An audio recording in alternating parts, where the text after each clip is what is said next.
I think my biggest thing I wanted to do was get more people to the live webinars. That was like the gap I felt I had in my business. I get the registrations, see the number of people getting to the calls, and then my closing. So my gaps were get more people to the webinars and they get more closing. So I can look back, I've got my stats in front of me, and it's a bit sad, I think, because in one way I just did all my numbers and my revenue is at the same place I was a year ago, year to date to today. Even though it felt maybe like I was like doing more sales, I was doing as well last year, but I had a good run last year. And the gap was trying to get more people to the webinar. So I didn't totally figure that one out, in all fairness. That part of what I definitely like was hoping to achieve didn't happen. So when I signed up, that's what I was hoping to achieve, right? More people, if we can increase the number of people showing up at the webinar, I'll get more sales calls, therefore I'll close more business. Try to get a better conversation going with prospects through Messenger and do a better job with the thank you messaging. The negative is like that's what I was focused on when I signed up.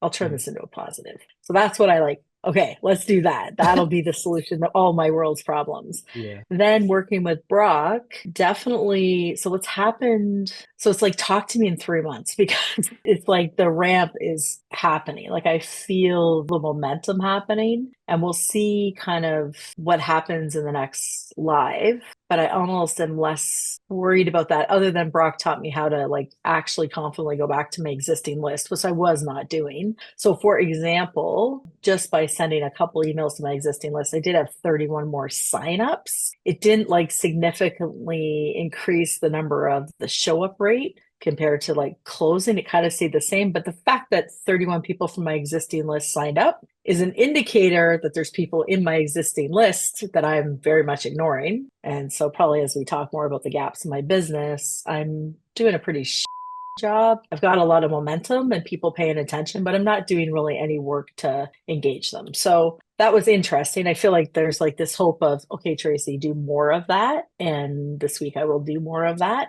to get them to the webinar next Monday. Obviously, I took 3 weeks off. I went to Australia. But what came out of it is the thank you messaging. So I worked with Brock a lot on that and really streamlining the automations. Now, everybody that registers with me, they get sent to a landing page that I now have a thank you video, basically saying if you want to skip the webinar or you want to jump to the front of the line, set up the call now. Kind of trying to watch the stats there to see how many people book a call before I even get to the masterclass. I feel like maybe one person booked a call prior to the masterclass, but still, that's like good. That's like something. And then out of that, because I basically got everything lined up for the masterclass, I would say another benefit in the process was my sales framework, which totally was you. 1,000,000% was you. And even I catch myself, like, I just wish I would have had more qualified calls that I remembered to record that didn't close. Actually, the ones that are qualified, now that I'm doing the new framework, I was also not leaving, I don't think, as much money on the table. Yeah. So I definitely closed where I was doing a lot of 3,000 upfront, 2,000, when you buy a rental property. Now it's more just payment plan. So, do you want to do 2,000 upfront, 3,000 upfront, and then we'll do two $1,000 payments or four $500 payments versus it tied to like they don't have to finish the program. So that was a mindset change and a framework and training change that I probably need to consistently like go back to and remind myself. Mhm. And also I'm kind of nice, right? Not maybe with you so much, but I banter to like bust your I balls, love but that. with the Right, you just need to prospective be nice to your clients. prospects, all right? Yeah, I'm very Yeah. kind. I'm very like lovely and I'm very Yeah, I'm honest like, and who are you very like talking about? helpful. Very kind? Yeah, who are Who's this? you? Very what? What are you talking about?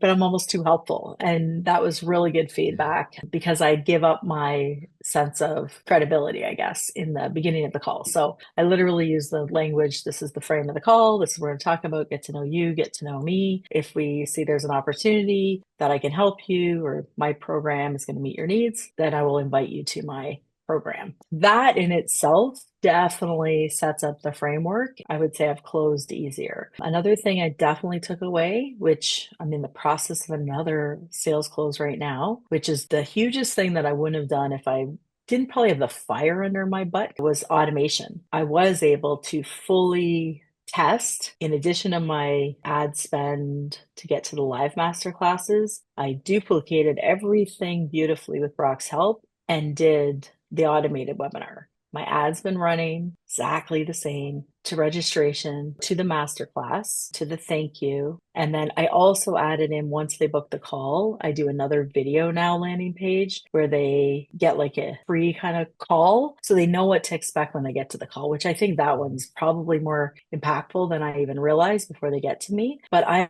closed this woman tomorrow, meaning I closed her today. And she's calling me with her credit card in the morning. So I'm just like, until I have the credit card, but no payment plan, paid in full. We actually had two meetings, but that's where you do the follow up. So where someone is qualified and giving me maybe objections, but interested, but not sure yet, I used to let them just get off the call, say, I'll text you and I'll follow up. Now I'm getting better, kind of like what I would have done in my normal sales world. Is just set up a next meeting. Like just always get the next meeting. There's like little nuggets that add up. I had someone tonight interact on Messenger, which I wasn't doing any of that before. So now they sound like they don't have any money, blah, blah, blah. But I still just engage, interact. But I've had people from the call close, like from the Messenger close. The auto webinar is working. And now I'm running obviously the live webinar for next Monday for spending $150 a day. So I've got like real numbers, real stats, and I just implemented all of Brock's headline.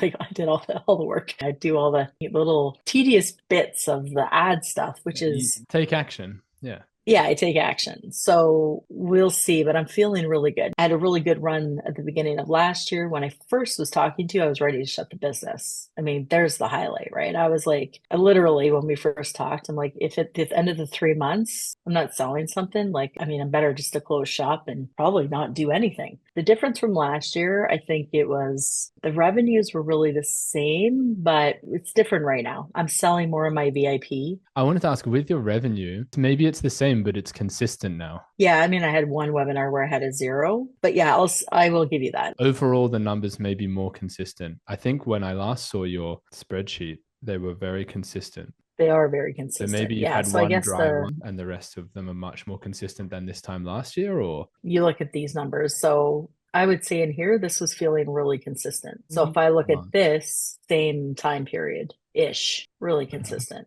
So last year, like literally my cash in is the same year to date right now because yeah. I use QuickBooks. It's really clean. I think the difference is my sum outstanding this year from these sales, I'm going to collect it. So So last year I had probably as much outstanding, like the same number of kind of sales, but I didn't collect. I don't think I collected it all. Whereas I feel okay. more confident that I'm actually going to collect this Okay. revenue. So So you're that's a higher quality sales. right. It is consistent. It feels more like I know I can do it again. It Yeah, feels like cool. I have a really good solid framework now. Well, that's like That's not that's a thing, right? kind of lucky. Yeah, and that's the thing. Like you want to aim for consistency with sales and then scale rather than like some high income months and then scale. Like consistency with sales converting is means the sales process is really good, and that means Yeah. you can put more money into it. It's good. That's where I'm just like like on the edge of wanting to trust it, I guess. So based on like, emotions and run me through like how you're feeling about the business and fears and stuff like that,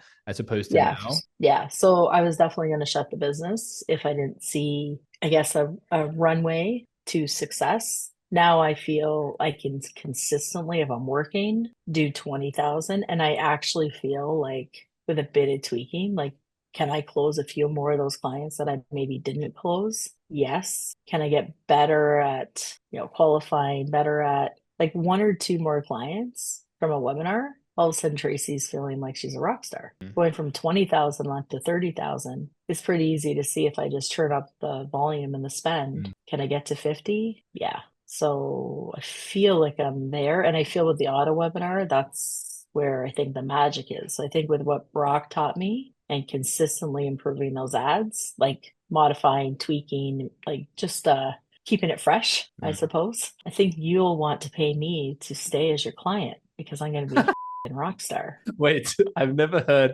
in my 6 years doing this, Tracy, someone say, you'll want to pay me to be your client. Okay, that's very brave, very courageous. This is the kind of person that everyone watching this you want as a client. They have this kind of mentality, I'll tell you. They'll create success with whatever you give them.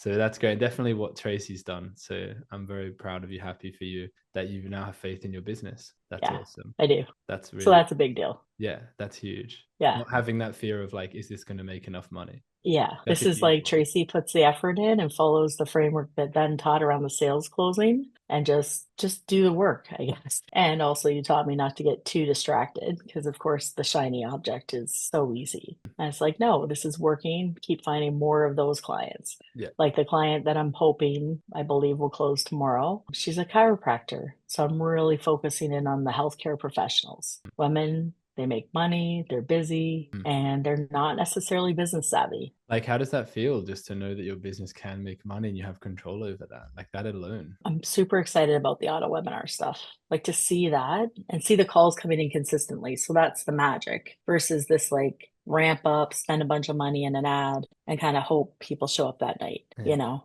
And then it's such a nerve-wracking thing, even though I do it a lot and I'm good at it, blah, blah, blah. It's still always this like nervous energy Yeah. in the night. Yeah. And now when I'm sitting on my phone and I see a call get booked, and then I go and see that the tag was auto webinar, I'm like, How good is that? hallelujah. Is that a paid Oh, call, did you say? Like those are paid calls still? oh yes. I charge $47 for my Oh, calls. this is amazing. I love that these are paid calls from an automatic webinar. That's I huge. know. That is huge. That's what I say. I think I'm right on the edge. Yeah. I'm so happy for that.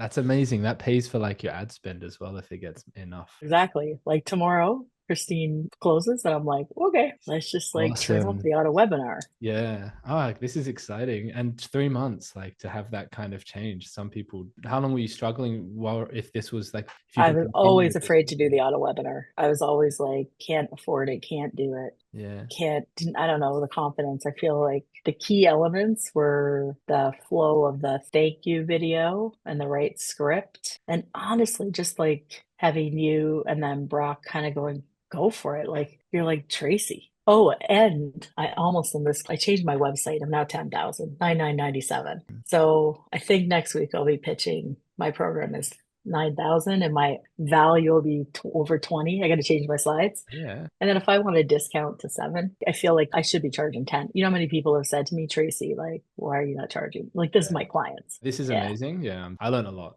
serving you as well. Just like that, it's really just about one or two things changing that. Like, that's it. So I'm always a fan of like, yeah, least effort to get the result in terms of like focusing on, simple things. So recapping notes, we were looking at 150K per year. Last time we met, you were like, yeah, like it's going to be like nothing. It's going to be easy. And then you've had like a dry spell or you've had like this change in market. You can see it. It goes up and down. It gets consistent, then it's not consistent because we're optimizing on the sales process like right now. And then once the sales process is optimized and it's really consistent, then we optimize for scale. So that's really key. They're two different processes and different things you do. But yeah, 150K per year, 30 VIP clients. You're looking really good with that. Like that's an amazing goal, super realistic and achievable. You definitely found the closing framework to be effective. I would still be willing to submit that somewhere that should be paid attention to optimize for sure. It's all around the sales process, getting more out of the leads.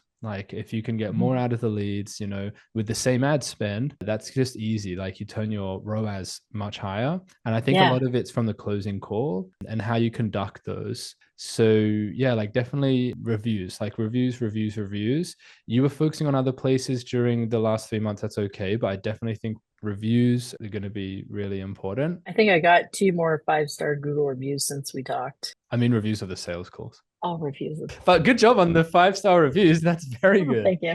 Put those on the landing Okay. page. One thing we found really amazing was putting every single Oh, piece, every single scrap of social proof and case study on our landing page. okay. That was Yeah, I'm huge. probably really lacking that. Maybe SOP around that. Like that's going to be good, like having an SOP.